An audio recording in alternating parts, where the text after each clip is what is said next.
la censure, elle est de toute façon omniprésente, hein. Elle a été omniprésente depuis, surtout depuis Covid, puisqu'en réalité, on s'était aperçu, Jean-Louis Zambert et moi, quand on avait sorti Le virus et le président, on l'a sorti en 2020. Nous l'avons sorti, le livre, en 2020, où on dénonçait déjà les 6 premiers mois de l'épisode Covid. Et en réalité, à l'époque, je connaissais, je le connais toujours, mais ils l'ont muselé un peu, Philippe David, journaliste à Sud Radio. Donc j'appelle Philippe, et écoute, il faudrait que tu nous invites, on vient de sortir un bouquin. Il me dit, ça tombe bien, Berkoff est en vacances de Noël, je vous prends tous les deux et je vous parle de votre livre. Très bien, Virus et le président, on se pointe là-bas. Moi, je suis dans le studio, mon ami Jean-Loup est en visio. Émission impeccable, Philippe David avait préparé vraiment bien les questions, c'était super. Je sors de là, je le félicite, je ressaute dans mon train, parce que j'habite en Normandie. Et là, sur la page Facebook de Sud Radio, notre émission géniale, plus de 200 commentaires, super, J'arrive à la maison, plus d'émissions sur la page Facebook de Sud Radio. J'y tiens. Étrange, j'appelle Philippe, j'ai réussi à l'avoir. Il me dit, écoute, t'inquiète pas, je pense qu'il y a du personnel technique, c'était la veille de Noël hein, quand même. Hein. Ils sont en vacances, peut-être que ça va se résoudre entre Noël et jour de l'an. Bon, écoute, moi, je pars réveillonner, ciao, ciao, on se tient au courant.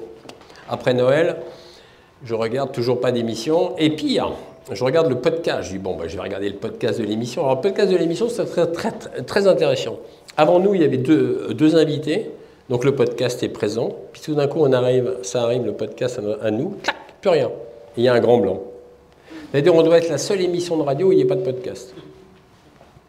C'est super. Et notre éditeur s'est fendu d'une lettre au directeur de Sud Radio qui a fait une réponse politique. Il a dit, mais on n'a pas justifié du pourquoi il n'y a pas de podcast, Bon, bref, passons.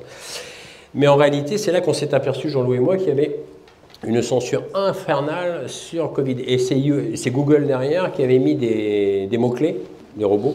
Et dès qu'on parlait de Covid ou coronavirus ou vaccin ou ARN messager, on se faisait sucrer les vidéos. C'est pour ça que même aujourd'hui, il faut faire très attention quand on en parle si on est sur YouTube. Donc il y a une censure vraiment évidente.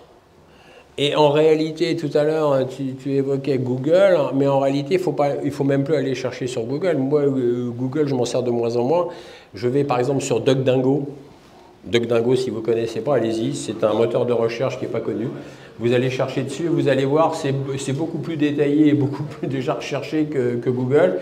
Il faut essayer d'aller sur d'autres moteurs de recherche que Google, parce que Google sac de plus en plus. Moi, quelquefois, sur un livre, je ne me rappelle plus, j'avais noté quelques références et j'ai eu le malheur de mettre les liens de Google. Et en fait, il y a des gens qui m'ont dit « mais le lien n'existe plus ». Je dis « merde ».